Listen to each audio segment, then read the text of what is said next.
लता मंगेशकर भारत की सबसे लोकप्रिय और आदरणीय गायिका थी, जिनका 6 दशकों का कार्यकाल उपलब्धियों से भरा पड़ा है। नमस्कार, स्वतंत्रता सेनानी विशेष में आपका स्वागत है। प्रधान संपादक निहाल आर्य के साथ यह विशेष रिपोर्ट।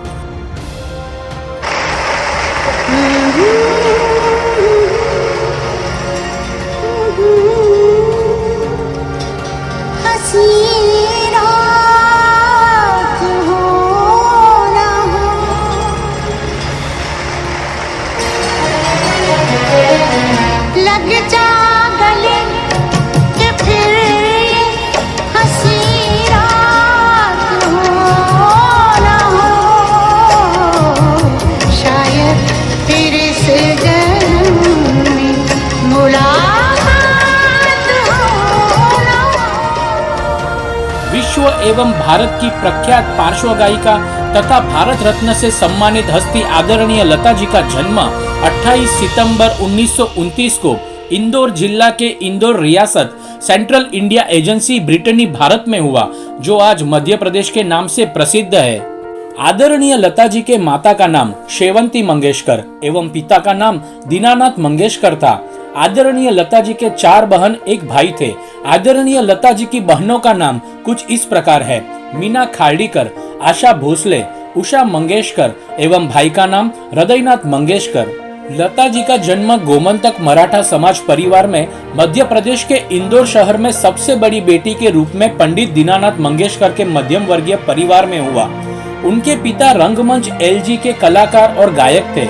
इनके परिवार से भाई हृदयनाथ मंगेशकर और बहनें उषा मंगेशकर, मीना मंगेशकर और आशा भोसले सभी ने संगीत को ही अपनी आजीविका के लिए चुना। हालांकि लता जी का जन्म इंदौर में हुआ था, लेकिन उनकी परवरिश महाराष्ट्र में हुई। वह बचपन से ही गायक बनना चाहती थी। बचपन में कुंदनलाल सहगल की एक फिल्म चंडीदास देखकर उन्होंने कहा था कि वो बड़ी होकर सहगल से शादी करेगी। पहली बार लता ने वसंत जोगलेकर द्वारा निर्देशित एक फिल्म कीर्ति हसल के लिए गाया। उनके पिता नहीं चाहते थे कि लता फिल्मों के लिए गाए, इसलिए इस गाने को फिल्म से निकाल दिया गया। लेकिन उसकी प्रतिभा से वसंत जोगलेकर काफी प्रभावित हुए। पिता की मृत्यु के बाद जब लता जी की उम्र सिर्फ 13 साल की थी, लता जी को पैसों की बहुत किल्लत झेलनी पड़ी और काफी संघर्ष करना पड़ा। उन्हें अभिनय बहुत पसंद नहीं था, लेकिन पिता की असामयिक मृत्यु की वजह से पैसों के लिए उन्हें कुछ हिंदी और मराठी फिल्मों में काम करना पड़ा। अभिनेत्री के रूप में उनकी पहली फिल्म पाहिली मंगला गौर 1942 रही, जिसमें उन्होंने स्नेह प्रभा प्रधान की छोटी बहन की भूमिका निभाई। बाद में उन्होंने कई फिल्मों में अभिनय भी किया, जिनमें माजे बाल, चिमुकला संसार 1943, गज भाऊ 1944, बड़ी माँ 1945, जीवन यात्रा 1946, मांद 1948, छत्रपति शिवाजी 1952 शामिल थी। बड़ी माँ फिल्म में लता जी ने नूरजहां के साथ अभिनय किया और उसके छोटे बहन की भूमिका निभाई आशा भोसले जी ने। उन्होंने खुद की भूमिका के लिए गाने भी गाए और आशा जी के लिए पार्श्व गायन भी किया। वर्ष 1942 में लता जी के पिताजी का देहांत हो गया। उस समय उनकी आयु मात्र 13 वर्ष थी। भाई बहनों में बड़ी होने के कारण परिवार की जिम्मेदारियां का बोझ भी उनके कंधों पर आ गया था। दूसरी ओर उन्हें अपने करियर की तलाश भी थी। जिस समय लता जी ने 1948 में पार्श्व गायकी में कदम रखा, तब इस क्षेत्र में नूरजहां, अमीरबाई कर्नाटकी, शमशाद बेगम और राजकुमारी आदि की पुती बोलती थी। ऐसे में उनके लिए अपनी पहचान बनाना इतना आसान नहीं था। लता जी का पहला गाना एक मराठी फिल्म कीर्ति हसल के लिए था, मगर वो रिलीज ही नहीं हो पाई। 1945 में उस्ताद गुलाम हैदर, जिन्होंने पहले नूरजहां की खोज की थी, अपनी आने वाली फिल्म के लिए लता जी को एक निर्माता के स्टूडियो ले गए, जिसमें कामिनी कौशल मुख्य भूमिका निभा रही थी। वे चाहते थे कि लता उस फिल्म के लिए पार्श्व गायन करे, लेकिन गुलाम हैदर को निराशा हाथ लगी। 1947 में वसंत जोगलेकर ने अपनी फिल्म आपकी सेवा में लता जी को गाना गाने का मौका दिया। इस फिल्म के गानों से लता जी की खूब चर्चा हुई।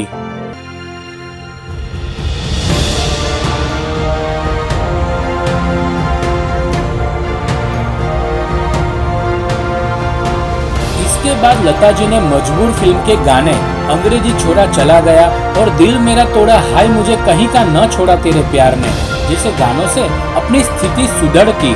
हालांकि इसके बावजूद लता जी को उस खास हिट की अभी भी तलाश थी। 1949 में लता जी को ऐसा मौका फिल्म महल के आएगा आने वाला गीत से मिला। इस गीत को उस समय की सबसे खूबसूरत और चर्चित अभिनेत्री मधुबाला पर फिल्माया गया था। यह फिल्म अत्यंत सफल रही थी और लता तथा मधुबाला दोनों के लिए बहुत ही शुभ साबित हुई। इसके बाद लता जी ने कभी भी पीछे मुड़कर नहीं देखा।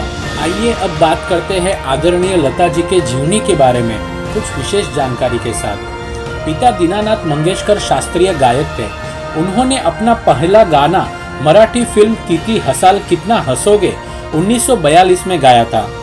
लता मंगेशकर जी को सबसे बड़ा ब्रेक फिल्म महल से मिला। उनका गाना आएगा आने वाला सुपर डुपर हिट था। लता मंगेशकर अब तक 20 से अधिक भाषाओं में 30,000 से अधिक गाने गा चुकी है।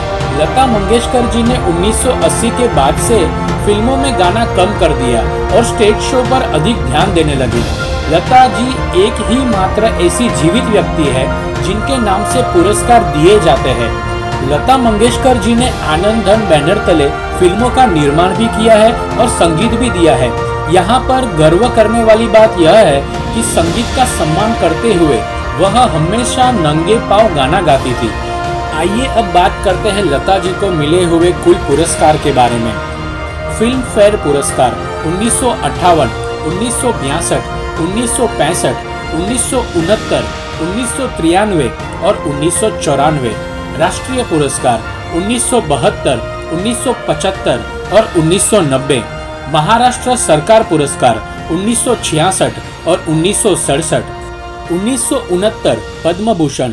1974 दुनिया में सबसे अधिक गीत गाने का Guinness book of world record. 1989 Dada Saheb Phalke पुरस्कार। 1993 फिल्म फेयर का लाइफ टाइम अचीवमेंट पुरस्कार।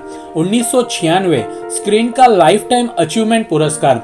1997 राजीव गांधी पुरस्कार। 1999 NTR पुरस्कार। 1999 पद्म विभूषण। 1999 जी सिने का लाइफ टाइम अचीवमेंट पुरस्कार।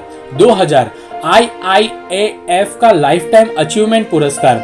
2001 स्टार डस्ट का लाइफ टाइम अचीवमेंट पुरस्कार।